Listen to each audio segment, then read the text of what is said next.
My dear brothers and respected sisters in Islam, I greet you all with Assalamu alaikum wa rahmatullahi ta'ala wa barakatuh. All praise is due to Allah. We bear witness and we testify that there is no deity worthy of worship except Allah subhanahu wa ta'ala. And we bear witness and we testify that Muhammad sallallahu alayhi wa sallam is his messenger and his slave. All salawats and salams be upon our Prophet, upon his noble family, his righteous companions, and all those who follow his path till the last day. My dear brothers and sisters in Islam, inshallah today we'll talk about this important topic. I chose this topic because of what I see every time when we come and pray Jummah here. And for a lot of us, the only time that we go inside the mosque is during Friday prayer. And you know, Friday is an Eid, is a celebration for all Muslims. And every step that we take to come to the mosque, for every step Allah subhanahu wa ta'ala will reward us. And at the same time, coming to pray Jummah, especially living in a country like Australia, sometimes it takes effort. You know, you have to leave work, you have to take break, you have to do this, and I feel you. And I mention these things because I love you all for the sake of Allah subhanahu wa ta'ala. And considering all these efforts that we take to come here, sometimes some of the things that we do inside the mosque can actually affect the rewards that we're supposed to get coming to pray Jummah. And I mention this because maybe it's my responsibility to tell you. So inshallah on the day of judgment, you won't say that, you know, I didn't know that I was not supposed to talk when Imam is talking. Maybe I didn't know that I had to come with clean clothes. Maybe I didn't know this, I didn't know that. So my job is to convey the message to you all. So by coming here, you understand that being inside the mosque, there is rules and there are regulations. And those, I mention these things not to say to put anyone down, but so we can all learn, inshallah. And again, I ask Allah subhanahu wa ta'ala to reward all of you for every single step that you take, for every single Jummah, ya Rabbal Alameen. Now, one of the things that I want to mention, my dear brothers and sisters, before I mention some of the mistakes that we do inside the mosque, is Allah subhanahu wa ta'ala told us in the Holy Quran, and He said, Inna al-masajida lillah. Number one, verily all the mosques belong to Allah subhanahu wa ta'ala. Even if you have built the mosque yourself, or you pay all the money to build that mosque does not belong to you. It belongs to Allah subhanahu wa ta'ala. So don't be mistaken by saying that I'm going to Imam Bekim's mosque, or I'm going to Imam Fulan's mosque, or I'm going to this committee, or I'm not going to that mosque because this person is there, or that person is there. No! Every single mosque belongs to Allah subhanahu wa ta'ala. And by coming to the mosque, you understand that you're coming to Allah subhanahu wa ta'ala, because this mosque belongs, and every single mosque belongs to Allah subhanahu wa ta'ala. Remember this. Number two, in Surah Al-Jum'ah, my dear brothers and sisters, we know how important Jummah prayer is in Islam. This is mentioned, and when Allah subhanahu wa ta'ala talks about Jummah prayer, He said, إِذَا نُودِيَتِ الصَّلَاةِ مِنْ يَوْمِ الْجُمْعَةِ فَاسْعَوْا إِلَى ذِكْرِ اللَّهِ. When the adhan is called for Friday prayer, فَاسْعَوْا إِلَى ذِكْرِ اللَّهِ, hasten to the remembrance of Allah subhanahu wa ta'ala. This is very important. Now, what is important for us to remember and to feel blessed? Because in the Shariahs in the past, during the Musa alayhi salam and the rest of the prophets, you know that when they used to go and pray Jummah or their weekly prayer, it wasn't just half an hour, 1 hour. They had to stay inside the temple, inside the mosque for the whole day. But Allah subhanahu wa ta'ala is telling us, as soon as the Jummah is finished, go back to work, go back, do your business, go back to whatever you were doing before Jummah. But during that time, anything and everything that we do is considered to be haram. Anything that someone is doing right now, any Muslim, while we do the khutbah and while we pray the Jummah prayer, and they didn't come to the mosque for no legal reason, anything that they do, anything that they earn during this 1 hour, all that list, all that provision will be haram for them. Wallahi, this is an important thing to remember, my dear brothers and sisters. I know that some people, and I acknowledge that we live in a non-Muslim country, and for a lot of us it's not easy, to leave work, and some people, when I talk to them, and wallahi, this happened to me personally, one of the young boys, my student, he said, my manager is Jewish. And I know that he's not going to let me come and pray here. I said, did you at least ask him? Did you ask him at least make that effort? So at least in front of Allah you will say, oh, I have tried. He said, no, but I thought, he's this and he's that. He might not let me come and pray. I said, just go and ask him first, in a nice way. He went, he asked him. He was Jewish, but he was religious. He said, Mom, you're young, you pray, you go to mosque. He said, not just half an hour, you can take 1 hour every single Friday. People who are religious are good people. And he said, if I didn't ask, my assumption was this guy would never let me go and pray. So we have to make that effort. And you have to find a way and say, look, I will be half an hour, 45 minutes late, even if I have to stay late that day, or compensate that half an hour or 15 minutes with another day. There's nothing wrong with that. But we cannot leave Jummah just because we say we live where we live and, my boss is this, my boss is that. And that's why we have mosques empty, subhanAllah.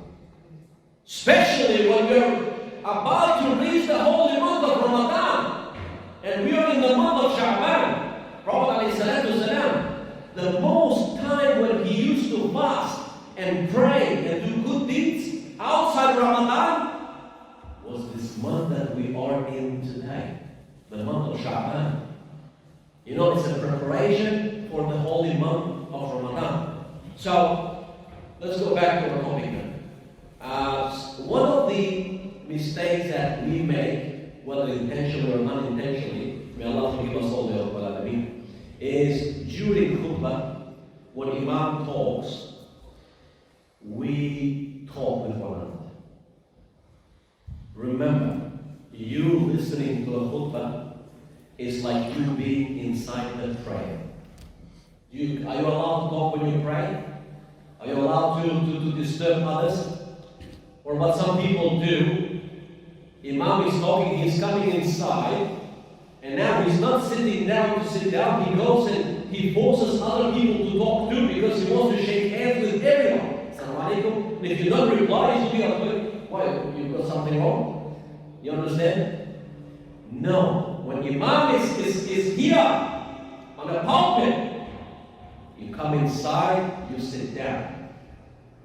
For those that follow Hanafi school of thought, this is what we do. Others, they pray. If you want to pray, that's fine with me. But do not disturb others because others are listening to this khutbah. And listening to the khutbah is mandatory. It's wajib. You understand? So pay attention. As soon as, and it's not just during the khutbah, but also if you come earlier inside the mosque, alhamdulillah, some of us or them come earlier, it's important, my dear brothers, respectfully, to use that time wisely instead of chit-chatting and catching up. That can be after Jummah, inshallah. Use that time wisely to send salawats upon the Prophet, or to make dua, or to make dhikr, because we are inside the mosque. Everything counts. I know that, we don't see each other for 1 week. I understand that. What I'm trying to say, let's try to change that habit. And instead of talking, let's talk after we finish Jummah. We'll catch up for a coffee. we've got a kitchen at the back, we can do that. But while we are here, use that time, especially the Prophet ﷺ, he recommended us to send salawat upon him, especially during the night and the day of Jummah. Even while you're driving, you're coming to the mosque, or you're walking, use that time. Allahumma salli ala Muhammad wa ala. Make dhikr, subhanallah, subhanallah wa bihamdi, subhanallah wa bihamdi, subhanallah alayhi. Anything that you can think of, any remembrance, any dhikr, let us use that time wisely. So you come early, alhamdulillah, it's a great thing. Let's sit down, do salawat, for 5 minutes, 10 minutes, do dhikr, do dua. Let us use that time wisely, especially when Imam climbed the pulpit, the minbar, no more talking. And when I say no more talking, it goes to the point that even if someone gives salam, you're not allowed to speak. Just like you're not allowed to speak inside the prayer. You're doing the salam within yourself. But if he screams, Assalamu alaikum, now because you feel bad, you say, Wa alaikum salam, so you're disturbing everyone else. Reply quietly to yourself. You understand? This is very, very important. Number 2, and this goes both ways, by the way, not listening to the khutbah. So that you're not talking, alhamdulillah, that's a good thing, but at the same time, you're not listening.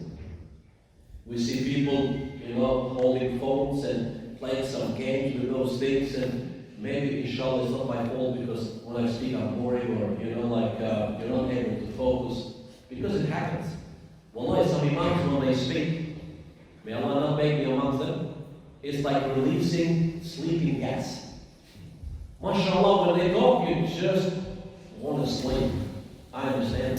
That's why sometimes I try to scream, not to scare you, but I follow the sunnah of the Prophet ﷺ. Because when he was talking, sometimes his eyes would turn red. And Prophet ﷺ was that passionate. When he was delivering khutbahs, the Sahabas would say he would be that passionate, who would think that an army is attacking us. So what we do is, we don't raise the voice, but we're trying to not let you sleep. So you will be able to listen to the khutbah. And khutbah is not you learning new things about Islam. It's a remembrance. فَاسْعَوْا إِلَىٰ ذِكْرِ اللَّهِ. So this is dhikr. So we remind each other of Allah every single Friday. So for you, grabbing your phone, or for you trying to do something and not focusing on what Imam is saying, that is one of the big mistakes that a lot of Muslims unfortunately do. Now, I want to be very honest with you and very blunt. Again, maybe some people, the way I talk, my way of speaking will put them to sleep. So if I'm the cause for you to go to sleep, don't come to this mosque, because I don't want to be the reason for you to sleep. Go to some other mosque where you feel you feel like you want to listen because it's better speaking. I don't mind that. But wherever you go, to whoever you listen, you're obliged to listen to the khutbah. And also, this is a side note. This is for myself. My dear brothers, anything small that you learn, small, convey that message when you go home.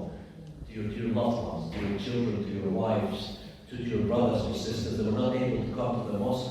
Imam said this, about a particular thing or whatever. So you will be extra rewarded because you convey that message that you have learned for yourself to others as well. And that is very, very important. Another thing, my dear brothers and sisters, as I mentioned in the beginning, is working during Jummah period of time. When I say Jummah, I'm not saying the whole day. I'm saying this from 12:30 until 2 o'clock, until we give salam and finish Fard prayer.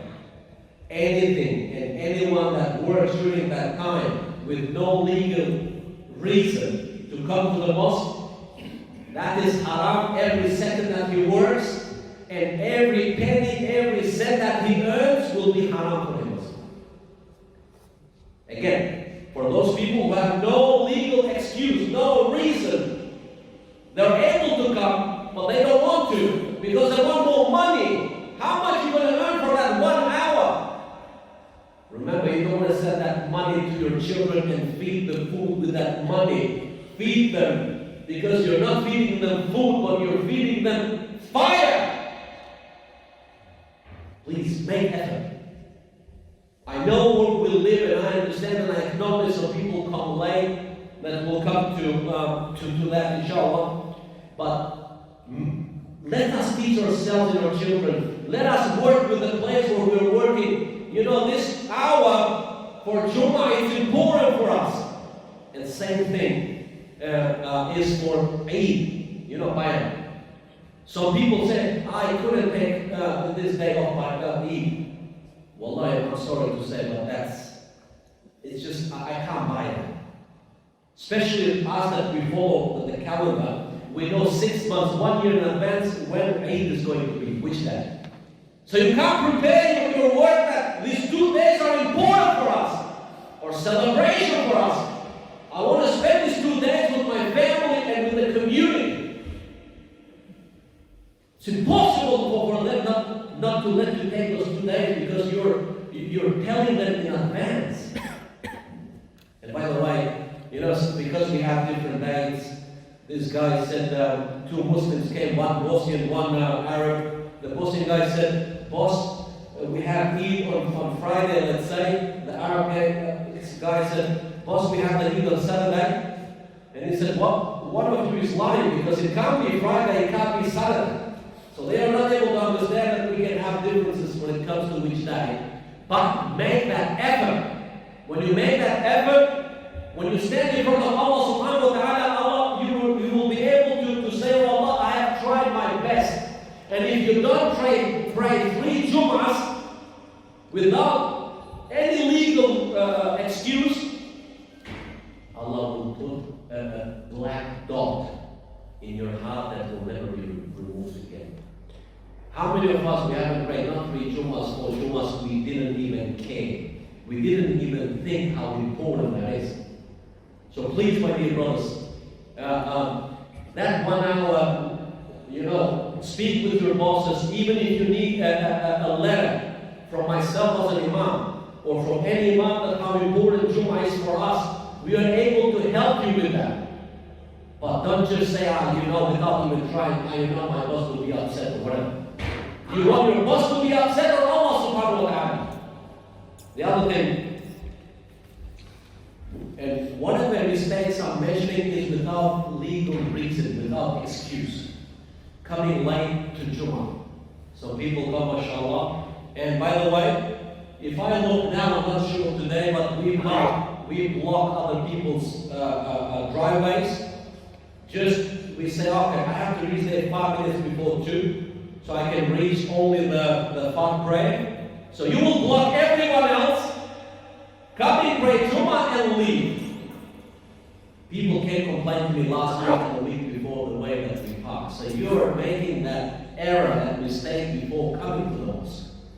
What kind of message we're sending to the neighbors when we say we came here to pray to Allah? But before we enter the mosque, we already made some mistake there.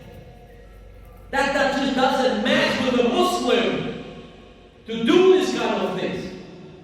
Prophet said, even if Imam started praying, you're not allowed to run. Just walk normal. Whatever you reach, you reach. You understand? So if you're able to come earlier, but you say, I can't be bothered, let me go to the only last minute of the khutbah and pray, that is one of the biggest mistakes. Let me tell you why. Prophet told us that Allah will send to every single mosque and prayer, where you know, place of prayer where they pray Jummah. The angels they have a book. They come and stand in front of that door, and they register every single one's name. Who came earlier will get extra rewards, who came later, less rewards. You know until when they will start recording and stop recording? As soon as Imam will say Alhamdulillah, They will say, that's it, now whoever comes after that moment, their names are not here. And therefore there's no rewards. I'm talking about people without excuse or coming late. So you fulfilled your obligation, but you got zero rewards. You want that to happen to you and me? So I mention these things because I love you again. I want you to get all the rewards that you can get. So if you're able to come earlier, come earlier. Don't leave last minute. Because you won't get any rewards. That register will be closed, and the angels of the Prophet ﷺ mentioned will listen to the khutbah just the way that you are listening to them. And this is very important, my dear brothers and sisters. And the last one is clothes. You know the way that we dress. With all due respect to all of us here. Sometimes coming from work, and I understand that, but coming from home, wallahi, if you go to a cinema or you go whatever to a shops, you will wear nicer than when you come to the mosque. This is embarrassing. Ya bani Adam khudhu zinatakum inda kulli masjid. Allah subhanahu wa ta'ala told us, wear the best clothes every time you go to the mosque. And Allah didn't say libas, He said zina. Zina means when you look beautiful, you put nice perfume, you comb your hair, your beard, you look presentable. This is part of our faith. We don't want, and with respect I'm saying, we don't want someone that you can't stay next to him. And we know that we're standing in front of Allah subhanahu wa ta'ala. Prophet ﷺ, he had two different clothes. One only when he used to pray Jummah. Even the most eminent scholars, Abu Hanifa, Imam Malik radiallahu anhu, it's every time he would go inside the mosque, and he was muhaddith and faqih. You know, every time he would mention the hadith of the Prophet, that day he would take shower, wear the best clothes. He said, I feel embarrassed to mention Prophet's hadith without me having the best clothes on. If a guest would come to your house, or you would go guest somewhere, you would try to put the best clothes, even a tie or suit or whatever. But standing in front of Allah is not important. I know you have to work, some of you. If you're not able, you're working, let's say, sewage. And you're not able to change your clothes, you're not able to do anything, you are welcome to come and pray here. Don't leave the prayer because you look bad or you look dirty and you're not able to go take a shower, change your clothes. I understand. Here we're talking about people that are able to do so and making this a habit. That, we're just going to the mosque. It's not a big deal. It's the biggest deal because we're standing in front of Allah subhanahu wa ta'ala. Ask Allah subhanahu wa ta'ala that every time we come and pray Jummah, may Allah accept or pray, may Allah reward us, and may Allah reward you and us for every step that we take to come and pray here, Ya Rabbal Alameen. Ask Allah subhanahu wa ta'ala to make us of those that whenever we do something, especially prayer, we do it with itqan, with khushu', with perfection, Ya Rabbal Alameen. Ask Allah subhanahu wa ta'ala to make us of those that He's pleased with us in this world and the next, Ya Rabbal Alameen. Ask Allah subhanahu wa ta'ala to make us of those that we are able to feed ourselves and our families with halal and not with haram, Ya Rabbal Alameen. Ask Allah to make us of those that we love, we respect, we advise one another, only for His sake, Ya Rabbal Alameen. وَقُولُوا قَوْلِ هَذَا وَاسْتَغْفِرُ اللَّهَ لِي وَلَكُمْ فَاسْتَغْفِرُوهُ سَيَسْتَغْفِرُ اللَّهُ إِنَّهُ هُوَ الْغَفُورُ